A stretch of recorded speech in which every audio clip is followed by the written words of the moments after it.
taking the knight, and I guess, well, anyway, we're off to another game. I think he just assumed that it was going to be a loss no matter what, and it's hard to even play when you mouse slip. So now Magnus has to avoid any kind of tilting. He's up 2 points, so he's still doing well in the match, but it feels really bad to play a5 instead of a takes b5. Right, but it was impressive that he did find a way to keep the game going. Jan had to find that queen sacrifice to keep his advantage, but to his credit, he did, and he never let his advantage go. No, he did not. Jan de palm sheet now within 2 points, 7-5.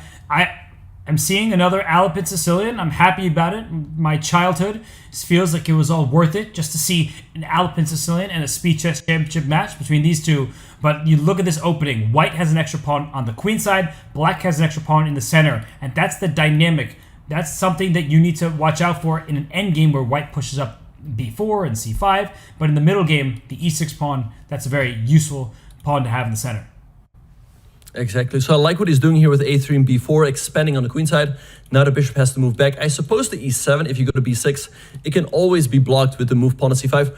He goes bishop to d4, Robert. I think he's not unhappy about this trade. But what about rook a2? You want to go rook d2, pin the bishop, and this just seems like a loss of time. I don't like the move at all. It earned a question mark, which I think is deserved because of rook a2. Knight takes d4, queen takes d4, will trade the queens off the board, and maybe Jan feels the endgame is perfectly acceptable for him. But Magnus should slide the rook up and over to the center, and it feels like there's a huge problem with the pin down the d-file. Yeah, so Magnus taking his time, but I'm sure rook a2 is on his radar. Like I said, the rook is moving over here. I don't see what black is going to do about it. Maybe you just have to go bishop to b6, but then you've lost critical time. Yeah, why not have retreated immediately? That's the big question. And rook a2 is on the board. He plays e5. But this looks like you're going to lose a pawn directly instead of rook d2, knight f5. There's knight takes e5, for example. I don't like the look of this at all. This looks extremely loose for Jan. The good thing for him, though, is that he's up almost a minute on the clock. Rook d2 certainly looks very logical here for Magnus. Knight f5, you just go knight takes e5. The knight cannot be taken as you hang the queen. So you're going to have to go queen c7. Maybe white can then just take on d4. Can you actually sacrifice the queen? Jan just did it in the previous game, so I'm starting to wonder if knight f5, knight e5, we get a rook and a knight for a queen and a pawn, but white does have a lack of development and a bunch of loose squares. It's probably not sufficient, but maybe in a blitz game it can work out. Yeah, so we see knight takes c5 on the board. I really am doubtful that bishop takes c5 is going to work out. I think you just have to keep pieces on the board like queen c7 or queen e7. It does look really bad though, as white can just take on d4. If black recaptures with a knight, you can take the queen, you can take the knight, and you will have two minor pieces for the rook, and that is why Jan takes on e5. But now he's down a clean pawn, and white has the bishop pair. The good news, the only bit of good news for black, is that the c4 pawn is a backwards pawn, and white is behind in development. And the clock situation is no longer one where Jan is well ahead, so Magnus has great chances over the board. But maybe Jan is counting on the fact that he has no more weaknesses now that he's dropped a pawn. But Magnus plays this so precisely. He moved his knight into the game with knight e2 to f3, kicking that queen away. And Robert, what about a move like bishop f4 here? In case you take the bishop, you can take on d8. And if you take on d3, you take the queen. And I think all of it works out brilliantly, but he goes queen c2. I love bishop f4. I was taking advantage of tactics. Actually earned.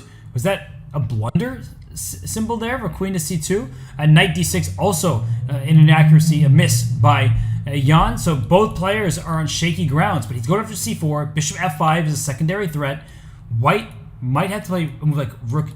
Oh, right. Rook d4 might hang the b5 pawn, as you're pointing out. So what does Magnus do here? I don't know. It's a good question. A lot of threats here all of a sudden from Jan. We see Magnus dropping below a minute. This one is not over just yet. Maybe, Robert, you can play c5, although then there's bishop f5. Whoa, because the c pawn is pinned to the queen down on c2. So bishop f5 looks like a good try. And you can see Jan thinking here. He's like, something feels available to black. There's going to be a tactic. And he plays bishop to f5.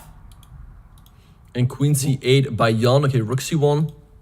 Okay, so if you take the rook, I think white just recaptures and you have to go back to the passive d8 square, sorry, e8 square, which looks terrible.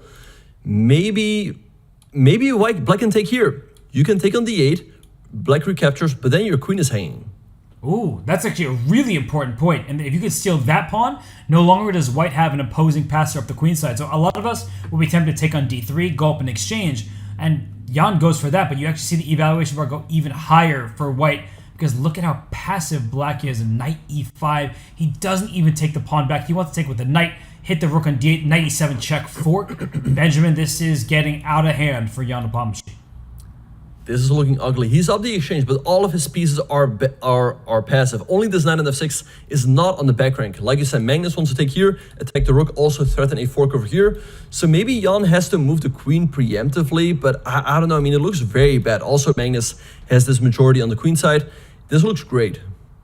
Looks like a tough position for Jan, who won the previous game. He brings his knight up to d5, and now knight c6, because knight f4 is met by knight e7 check, winning that queen. And also, Robert, white can pick up this pawn on h7, although not anymore.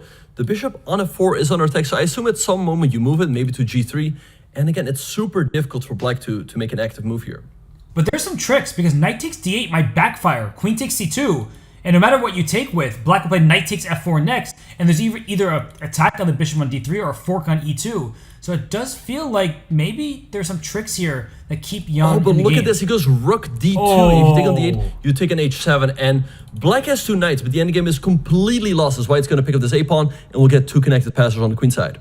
That doesn't deserve 1 exclamation point. It deserves 2.5. That was such a nice realization by Magnus Carlsen that 2 minor pieces sound more than a rook and a pawn, but the endgame would have been winning for white. And now we see a beautiful position where, yes, Magnus is 1 pawn ahead, but after the knight comes back to c6, it's about to be a second when a7 falls. Jan is still fighting, though. He's jumping around with his knights, but I don't think they create any meaningful threats. Magnus just goes bishop to c4. Maybe now rook d7, attacking f7, attacking a7. This one looks over. Can he just grab his a7 pawn? He goes rook d7 first. a7 is falling, and as long as he didn't fall for knight d2 check, he avoided that. This should be a clean victory for Magnus Carlsen.